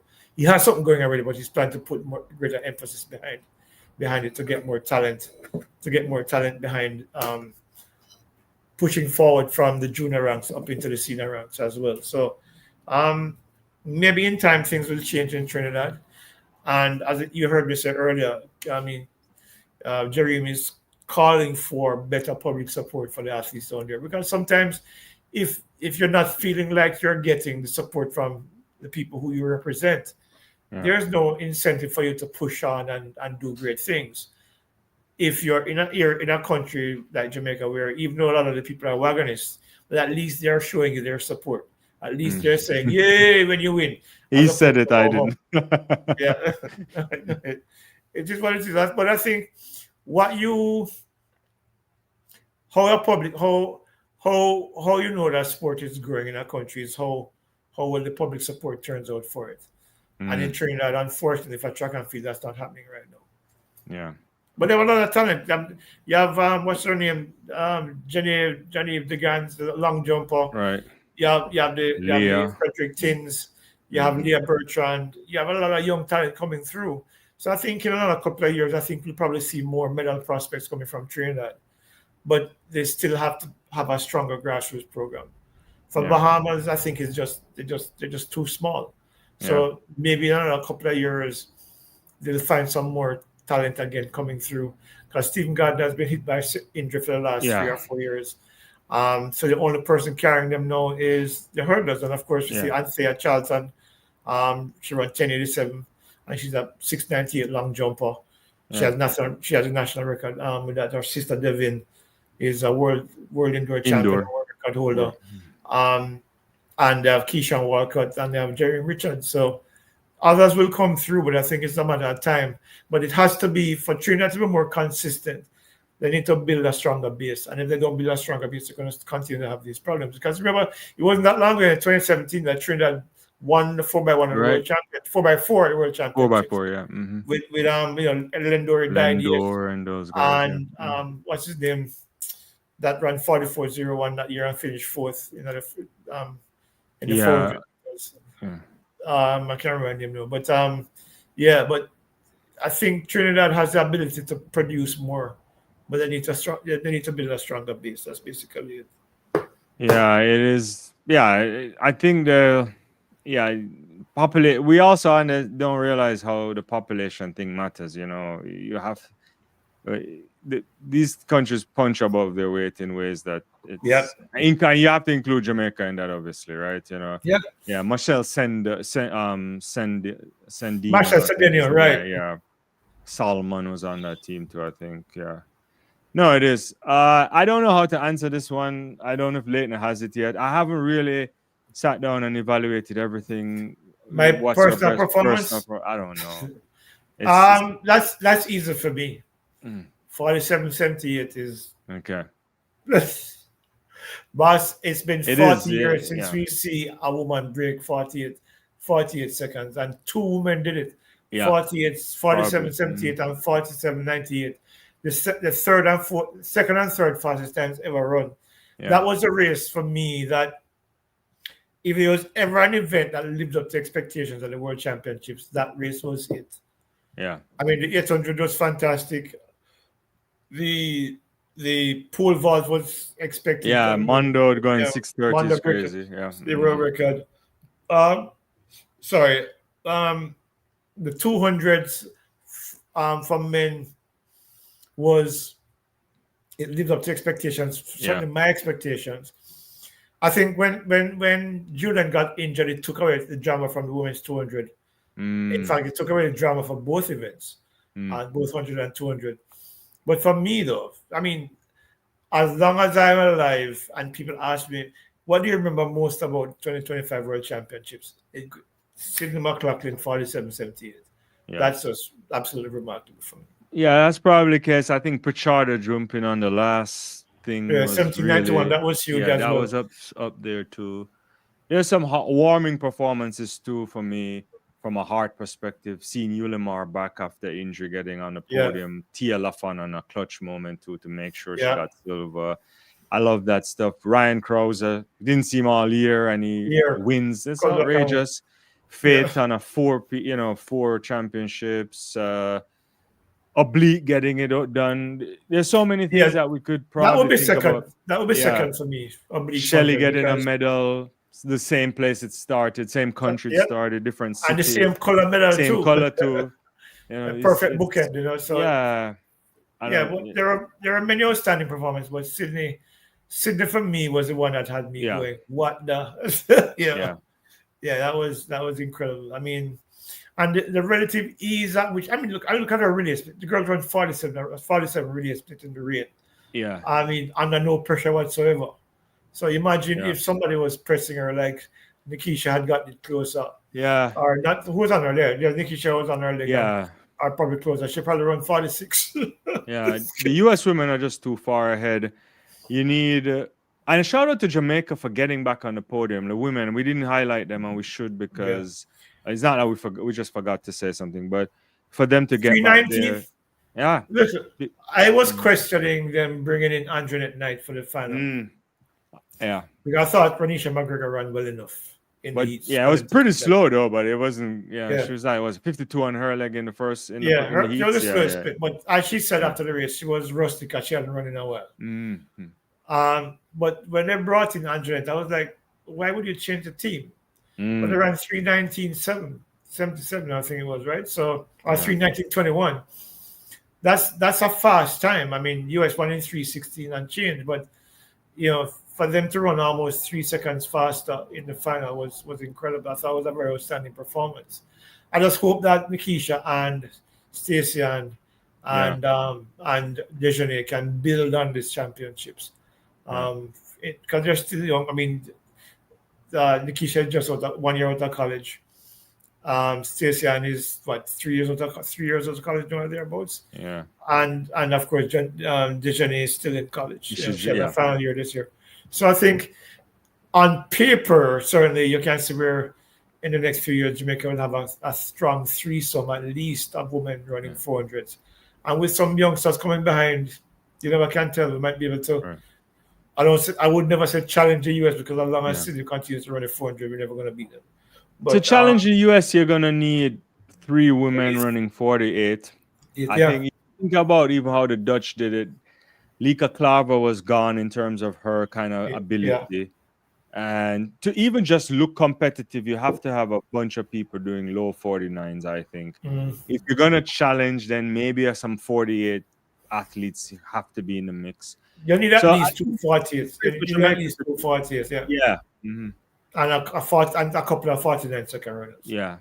And the thing too why it's also hard to challenge the US too is because the depth is so broad that Yeah, Sydney will never run a heats. They could you think about if a Gabby Thomas comes back and they want to flirt with different things, they will break the world record when they get it assembled again. So we can't really. I think I want to see more a closer thing, but in reality, it's just hard.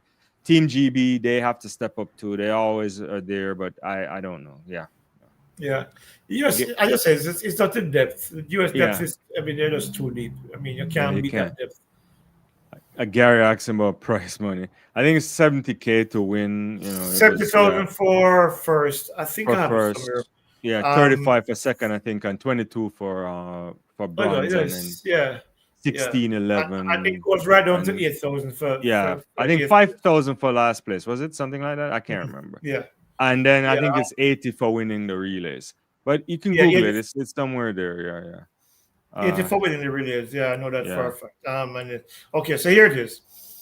For the individual events, it's $70,000 for the win, 35,000 for second, 22,000 for third, yeah. 16,000 for fourth, 11,000 for fifth, 7,000 for 7,000 for sixth, And 6,000 for seventh, and eighth is 5,000. For the yeah, relays, It's 80,000 for the win, 40,000 for silver, 20,000 for bronze, 16,000 for fourth, 12,000 for fifth, 8,000 for sixth, 7,000, 6,000 for seventh, and 4,000 for eighth, and a bonus of $100,000 every break a world record. So Mondo has a nice check. It's probably going to be Yeah. 200 because I'm sure he's going to get from sponsor too. So Yeah. yeah, from his own sponsor. That boy is rubbing people blind. I would rewrite the contract on him. You know, like yeah. Using my influence to get Brianna to train with Coach Osborne. I don't think. Who's asking that? Christy. It's on your channel or over here? Okay. I just see it on my comments. I'm not quite sure, but somebody's asking about Brianna coming to train with Shanika Osborne. Oh yeah, look, yeah. I think is asking Alana Reed and Brianna. Okay, yeah. Here's the thing. Brianna spent one season with John Smith, and I haven't had a chance to talk to her yet. I've been trying to talk to her, but I just haven't gotten around to it yet. But Brianna was running well right up until the national championships, and then for some reason things just went awry at the championships, and she hasn't looked great since that time. So I don't know if something went wrong that we're not aware of. For Alana Reed, I don't know.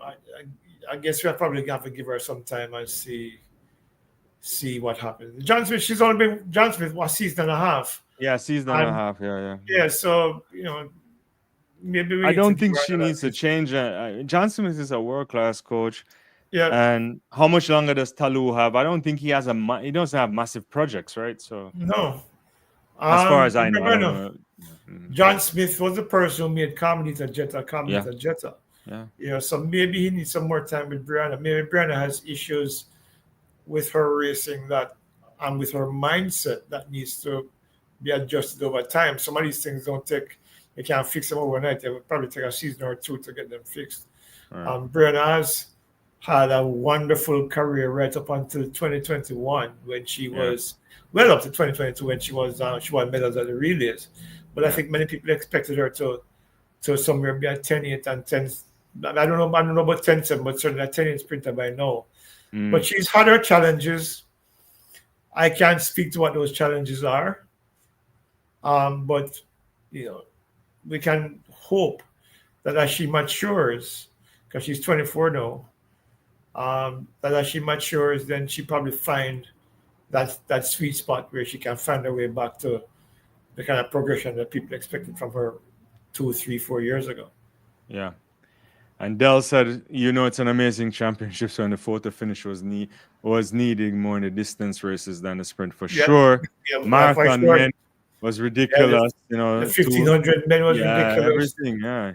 Yeah, it was wild. You needed in the 800 to separate Keeley and Hutchinson and Hunter Bell. So yeah, no question about it. Yeah. Trevor, he says the Talu Smith isn't working, but Talu seems to be doing okay. But remember that Talu is a lot more mature, a lot more focused, a lot more driven. As much as Brianna is young, that youth side of things, sometimes you're not able to find that, let's use the term sweet spot as you used it before. It takes a while sometimes for you to find the right rhythm, everything to come together. When she was with Atto, Atto was training her from she was like 12, 10 years old. And eventually everything came together beautifully. But then that transition had to happen eventually. And she came to Jamaica, which in hindsight was probably a mistake. Because the distractions here were probably too great for her. Right.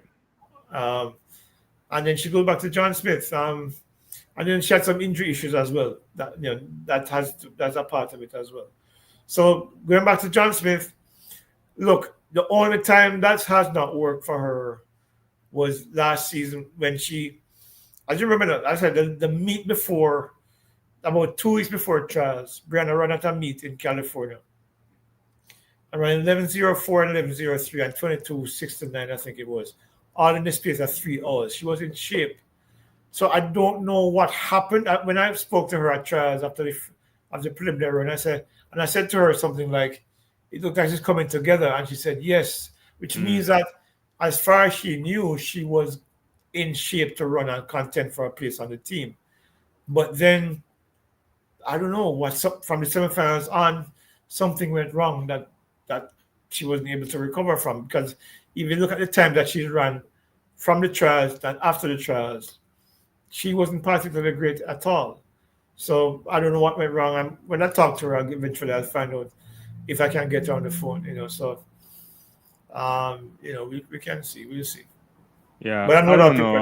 are I mean, she's still young, as you said. Give it some time. Hopefully, it improves. Uh, there's all these questions that I don't know if we can answer all of them. Trevor's asking you why we can't see more pole vaulters coming through. It's an expensive sport, I imagine. You got to have the right equipment, Yeah, Yeah, and I don't think it's a lot of dangerous Jamaicans are too. into Yeah, that. yeah, Yeah, we're a country that we like to sprint, and we like to. In the last few years, we've seen throwers come through, but overall, even at champs. I mean, sometimes there isn't even at pole vault event at champs. It tells you that where right. the interest is. Yeah, Do I I don't know. think I mean, Doctor needs to go back to running the 400? I can't say that just yet because I don't mm, know what her mind is on, and I don't know what her intentions are for the event. Maybe she feels that she's a better 200, 100-meter runner. Um, she's quick. We've seen that. Dr. ran what 11:07 at champs or something like that, or yeah, she ran I have very to check fast again. time. Yeah, But the reality is that I think a lot of athletes are going for where the money is at, and the money is at the 100, in the 100 and the 200. Well, not so much the 200, but certainly the 100. So maybe where she is thinking. Where, I mean, it's going to be stacked in a few years with the Clayton twins and Crystal Slowly and Serena Cole and Brianna Liston and all right. a whole stack of people coming through. So it's going to be something that's going to be interesting to see which of these athletes would probably decide to go elsewhere in an event, because there's so much talent in one particular event. Yeah, it's tough. I mean, we'll see. I think, yeah, I don't, yeah. There's not so much more than just looking to know exactly what they should do or so. Yeah. I think we had this answer already, sure, with thoughts on what position World Athletics should take regarding the enhanced games. Have they? I don't know if have they said something. If they did, I haven't seen it. No, They should just I did don't. not. I don't think they're supporting it at all. In Yeah, fact, you can't support that. Yeah, yeah. I don't know how many people are gonna go over and watch it. I'm certainly not watching it. I yeah. guess you might be forced to watch it because it may come across a feed, but I don't. I think the integrity of sport is beyond whether everybody agrees to take some enhancement. I just think there's certain things that you shouldn't do, and that's my position. So Yeah. I can't tell you what to watch, but I'm certainly not. I'm not supporting that at all. Yeah, cool. Yeah, but I can't see that she needs to go to check Shaniki too. Uh you know, I don't know what to say about that. I don't know if Shaniki wants to take on too many people. I think she's Mm, comfortable with a small group of athletes that she can pay individual attention to. It's one of the things that I know the athletes like about the fact that they're there. Candice McLeod is coming her way back from knee surgery and a right. raft of injuries. She ran 51.8 to end her season. And Brand Neville, Delano, what's Delano's name? My last name again, Jesus. Kennedy. Kennedy, yeah. And it's a small group that she can focus on each of these athletes individually. And I don't think she's going to want to take on too many athletes, because that's one of the challenges that I think impacted elite performance. When Shelley went there, then a lot of people came there, and then Right. you don't have enough eyes to pay individual attention to athletes, and as a result, they suffer because you can't give them that individual attention. You can't tweak a program Yeah. to suit them because you're paying attention to so many different things at the same time. I think Shaniki probably just wants to focus on just a small group of athletes that she can get great success from. And Yeah. then, if she can probably get a shoe sponsor for the club, and maybe she brings in another coach or two and then bring in a couple more athletes. But right now, I think she's comfortable where she's at. Yeah, I mean, expansion comes with, when you do things at scale, there's a lot more things involved. So, can she operate at a large scale? Possibly, but you just don't want to move from a small group to taking on something that then is Yeah, unmanageable. It can take you out of your own kilter. You might not be able to perform the yeah. same way. And yeah, so she's doing well. I think I don't think she'll be short of people asking. So I Mm. suspect it will work. Roston is asking, what are your thoughts on level going 19-4 by 2027? It's very possible. But Yeah, you're seeing it. yeah, When I you're seeing the kind of consistency that he's had now, the ease at which he ran 19.8, the ease at which he ran 1978, and the fact that he ran 19.64 under tremendous pressure tells you that as look, remember he's only 21 years old. yeah. If he in the next 2 or 3 years he's gonna get stronger. You're gonna do more. Shanik is gonna do more over distance work with him to get his endurance up. So maybe we might see him running some 400s next year, and some 300s to get to get that kind of that speed endurance embedded into his DNA. In 20 by 2027, I would probably say that if all things being well, he could probably broach 19.5 by next season Mm. because he's right there. If you can run 19.64 after 3 rounds of competition Yeah. with fatigue in your legs, it tells me that 19.5 is probably possible right now. So by 2027, yeah, as long as he stays healthy Yeah. and he's responding to the programs that he's under with Shaniki, I think 19.4 is possible, very possible. And I think he will get quick over 100 meters, which will be really useful here as well. So, yeah. Yeah, I think he's in 9.7 shape now for Yeah. the 100. Mm. Yeah, Yeah. 9.82, and the speed at which I see him running tells me that he's in 9.7. If he should run 100, no, I think he runs 9.7. Mm. It's a Yeah, big, so yeah, yeah, it's a big one, but yeah. I guess Track Fans Global on your channel was saying from 1997 until now, Athletics awarded an athlete who broke a world record at the championships $100,000. So is there no inflation? no. Hey, I don't know. I don't Yeah, want to. look, World Athletics is struggling to raise money. Remember, they had a Yeah. big contract with Adidas. Was it Adidas? And Adidas pulled out of that deal. Mm. Or was it? It was They seem to Adidas. I'm have the trying to. same sponsors all the time, right? Yeah. They did it And TDK, yeah. Seco, whatever. Yeah, I don't know. I don't And know what they're doing. Yeah. and they have one that is sponsoring the Diamond League. And but they need to do more to or try to find more unique or creative ways to generate revenue because Yeah. as I said, athletes are getting $100,000 forever for breaking world Yeah. records. It's a poor man's sport in terms of Yeah. the That's money what the I money that always say. It's a poor you person's sport. get. And that's why Yeah. you can't fault athletes for trying other things. So when you think about even what Devon Allen did, a couple Mm. practice squads on the Philadelphia Eagles when he did it a couple years ago was $1 million just Yep. for, and he never played an NFL game. He didn't even see it properly, right? So And he was I an think extraordinary sprinter. yeah. Sprint So hurdler, sorry. yeah, so it requires something. I don't know when it's gonna happen. We talk about it a lot. I think tonight maybe not the night for it because we're just rehashing stuff when it gets make you get angry. But Yeah. yeah, it's Yeah. The thing about track and field, as I mentioned before, I think it's just the scale of it. Huh? yeah. In the NBA, there are what? How many players per squad again? Is I what? don't know what. I don't know. I 13 mean, or 16 is 16, 17. yeah. I don't know what the So that's NBA that's a, squad is. that's a couple of hundred players, Yeah. huh? For the NFL, it's a couple of it's 30, what, 30 teams with a 58 man Yeah, roster, I 50 think. at almost So 60. Yeah. so a couple thousand athletes. For track and field, it's tens of thousands of athletes, it's thousands of athletes vying for the same money. Yeah. So yeah, that money is spread pretty thin. An unusual meet director in Europe, I think, spends about $3 million per meet, just because of the sheer numbers of people that Yeah. they have to pay. And because they're covering expenses like travel and hotel. It's and they're not raising that money through sponsorship. It's hard. Yeah. It's hard for the athletes to earn more.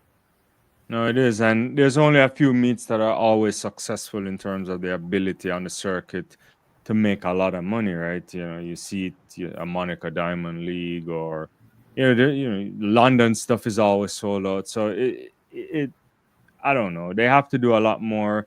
I always say, and the answer is not us. It's not regular people like me and you. I tell you, I've never asked Leighton this, but I'm sure that he will be driving his car someplace, two people running. You probably break traffic to go see what it looks like. Mhm. That's how I am. I just go anywhere. I mean, gloriously don't care. I have no shame. I watch track and field. I search it out. But so they're not Yeah, going to make extra money off of us. They need to make money off people who yeah, casually watch a sport, who annoy you during the Olympic years, because those are the worst friends to have. yeah. Because all of a sudden they know everything Is about key. track and field. Those are Yeah, the people that will bring eyes to they can take money from, and maybe yeah. hopefully it makes the athletes much richer over Because time. one of the things that I find interesting is that on every day of the World Championships, there are more than 50,000 people in the stadium. Right? Yeah. My friends who were living in Japan said it was difficult to get tickets. If you had this meet like when the meet was held in Oregon Mm. in 2022, you never saw half of those crowds. Yeah. Yeah. So the problem for me is this side of the world. Over in Europe and over in the eastern side of the planet, track and field doesn't have much of a problem in terms of, well, the athletes, like in England, for example, athletes get support through Yeah. the lottery fund. Um, in Switzerland, is the same thing.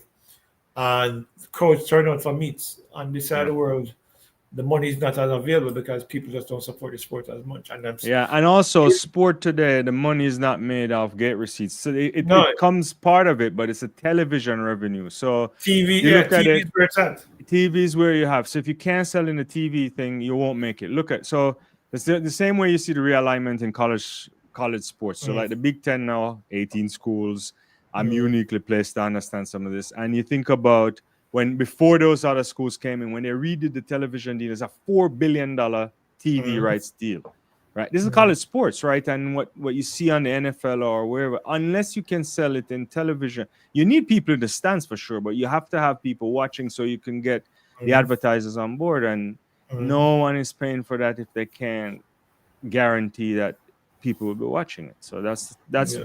the athletes can never get rich the way we want them, because we know the talent is good if it's not being sold on TV, or through subscription or something like that. Yeah. Yeah, and Brian Gibbs said, listen, Anthony Strong could not run that 200-meter final. There's a story behind it that I can't share. Yeah. I shared it with Dwaine, but I can't share Yeah. it publicly. Yeah. But Only if we could. yeah, only if we could. The reality is that she has a hamstring tear. She was unable to run. But there was some politics behind the scene why she was in that final lineup in the final. Some politics that had more to do with. Let me leave it at that. Yeah, leave it at that. Politics. I don't know if you want something less controversial. I don't know if it is. Gary's asking, is it possible to shed some light on the relay saga with Level? That is a little bit easier to talk about. Yeah. I don't have all the details, but what it is that Neville was not happy with how he was handled at the World Relays. I think it was last year. Partly to do with the fact that he was part of the 4x1 squad and he was kicked over to the mixed relay squad unceremoniously. And he felt that our word is that he felt like he was being disrespected by the coaches on the relay squad, and he vowed then that he was not going to run for the Jamaican 4x1 team ever again. That's my understanding of it. I don't have all the specific details, but the general idea is that he felt like he was disrespected by the coaches, and he didn't think it was fair for them to treat him the way they did, or in his mind the way they treated the way he did, and he's not keen on running relays unless those people are changed or something different happens. And if what we're hearing is true, which and so far multiple sources have told me similar stories in isolation, so they weren't telling me the same platform, they were telling me this isolation. It's not an opportunity again for the J3s to have sat down with him, maybe offered an apology, maybe offered him an idea that, hey, you are very important to us. So please reconsider. We will ensure that whatever it is that you perceive happen to you won't happen again. Maybe they could have ameliorated the situation long before now. But again, they don't function like a professional organization. And that's what I've always said. It's either our way or the highway. And when I talk, people get vexed and upset. But these are the things I talk about. It's just simple things. Sit down, round the table with the athlete and his representatives. Have a professional, cordial conversation about how is it that, well, first of all, to identify the issue and then discuss how we get around it and get everybody back on the same page. But those conversations are never held. Yeah, and it makes me wonder why. Because if I'm the president of the J3s and one of my fastest athletes are not running for me again, I just go simply and say, yo, we need to sit down and talk. It doesn't take much. Pick up the phone. Can you come to the office or where can we meet? Maybe over lunch and we talk about what is it that rankles you and how can we fix it? Any professional sport that you're in, the people who run the sport understand the value and the importance of the athletes themselves because they are the people want to see. They don't want to see you. So the athletes are your lifeblood. Treat them as such. And if you do that and the athlete decides, well, they're still not doing it, but it's on them. It's not on you anymore because at least you tried. But don't not do it and then wonder why. The athletes are people that need to feel. Look, athletes, especially elite athletes across the world, need to feel like they're needed. They need to feel like they're loved. They need to feel like they have value. And if they don't feel that, then they're going to go somewhere where they feel it. It's like a man and girlfriend. If a man beat up his girlfriend every day and him mistreat her and him run out of the house and tell her that she an idiot and something. And she finally come out the road who said, boy, baby, you're a special thing. What think you're going to do? She's going to cut. It's the same thing. Yeah. I don't know. We hope that they'll sort that out but Leighton has been around a long time. He has less high hopes for organizational reform, but you definitely need organizational reform at some point because it's not like we have a million athletes out there, so you can. And even if you did, you don't want to treat people in those kind of way, and it seems simple. But anyway, Leighton, it's been a long evening. I don't know if every time we get together, we kick a lot of time. Thanks everybody for showing up. I see a lot of people come over in your channel. If we didn't get to your comments, it's not by design. It just happens that way. And Leighton and I, we're happy to be here. Don't forget to subscribe to the channels. We'll run the banners again. I'm sure most of you are subscribed to Leighton's channel. He just crossed 3,000, so that's a big deal. He's on his way to a big number soon. Yeah. I'm watching a 10,000 crossover. It's not coming yet, but hopefully it will come soon as well. All right, Leighton, we'll talk again. I don't know when we'll do this, but we'll also have to talk some other sports soon. Cricket, football, everything. Yeah. The World Cup qualifiers resume next month, so I guess we can talk about it again. So. Well, I don't know. I don't. Unlike you, I don't like to watch poor football, but I don't want to get in trouble. I want to actually lead football. So I just hope that Jamaica can get back to the World Cup. It's been long overdue. 98 is a long time, Yeah. So. But we'll see. But hopefully, I have to watch sport club football because I support Manchester United. So I don't know if I can do it for everything, So, yeah, you're a long sufferer, but you hadn't suffered as long as I have for 30 years. Yeah, I know. I don't quite know what it is from Bob Paisley to Klopp. So it's a long time, right? It was Paisley then Klopp, right? No, it was Paisley came long before Klopp. I mean from the last time Liverpool won a title. Oh yeah, it was so it's a stretch from Bob Paisley. Yeah. That's a long time. Yeah, long time, 30 years. Yeah. I remember when the last time Liverpool won the title before 2019, 2020 was when I was finishing up cast.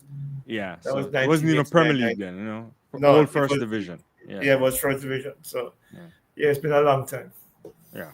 Yeah, but it's what it is. But good night, guys. Thanks again for joining us. And of course, we'll try. What I always say, Dwayne, is that as long as I'm available, Yeah, we can do we another do show. this. Yeah.